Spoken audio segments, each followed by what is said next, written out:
Hello and welcome. Today I'm talking to Jessica Koss from Garmin in Olathe, Kansas. How are you doing, Jessica? I'm doing well, Ian. Thanks for having me. So Jessica's Garmin's aviation media specialist. I've known Jessica for a few years now, and she's a great go-to person for everything you need to know that's got anything to do with aviation stuff at Garmin and a bunch of other stuff besides. And today we're talking about the AERA 760. So I have to say, when the previous one came out, the AERA 660, which was a couple of years ago now. Yep, a few years. That took a few people by surprise. Like, whoa, we kind of imagined that the whole world had kind of given up on stuff like that. So the 760, I suppose, is a natural progression. So do you want to talk us through it? What's the difference between the 760 and the previous one, the 660? Sure. Well, I think out of the gate, people will definitely notice the form factor. The 7-inch screen is by far the largest portable that we've produced to date.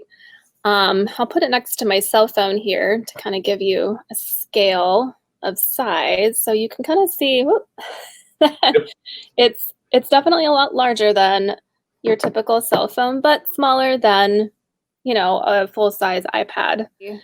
The menu structure closely resembles that of other Garmin products, including Garmin Pilot, both on iOS and Android applications. The GTN, the GTN XI series, even G3X Touch. So customers will feel really comfortable getting behind the AERA 760 and using it right when they power it up. Good. Presumably the point is with this, you sit at home the night before, you do your flight planning, you come in, and then how does it presumably it must integrate with everything in the Garmin Garden? Yeah, so we can exchange flight plans to and from Garmin Pilot on iOS mobile devices.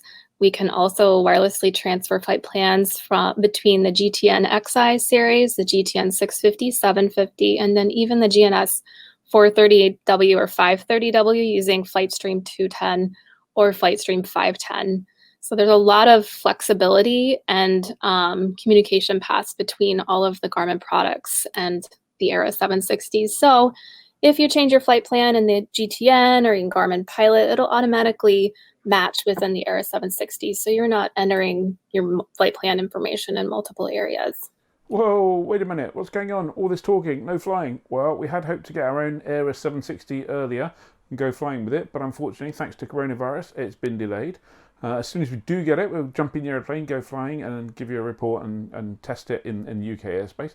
In the meantime, in order to include some flying, we spoke to a good friend of Flyer Magazine, John Zimmerman from Sporty in the US, who we knew had been flying with one, and we grabbed some of his videos. So we'll roll that now. We'll get back to Jessica, and then as soon as we get one, we'll go flying ourselves. Thank you. So what is the AERA 760?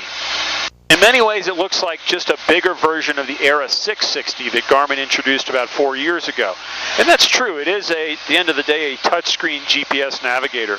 But it's more than just that. So if you think of it as just in-flight moving map, you'll be surprised, I think, to find there's some other features in here that take it beyond that.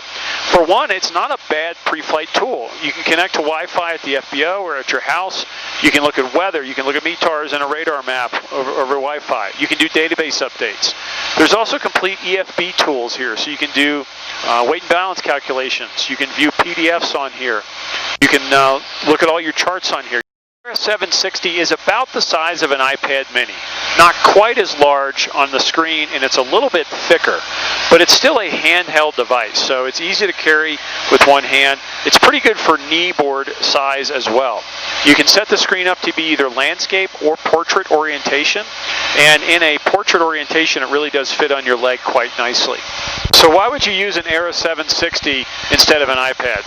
Well, there are some features that are just better in a purpose-made aviation GPS. The AERA 760 screen, while not quite as big as an iPad mini, is very bright and very low glare.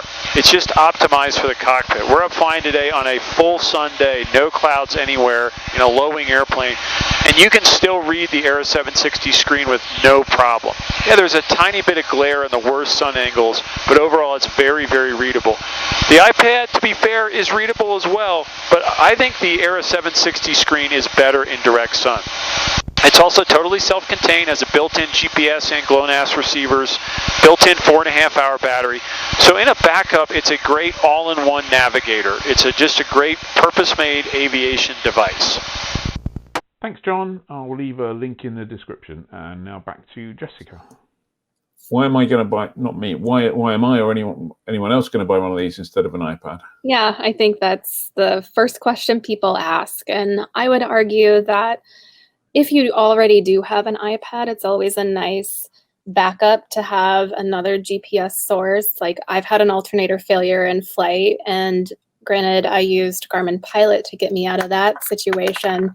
I was just lucky enough that I had that. Had I not, a dedicated GPS that's fully charged that would acquire GPS satellites instantaneously would have been an ideal backup. So that is one case that you could argue is perfect and ideal for the AERA 760 in the cockpit.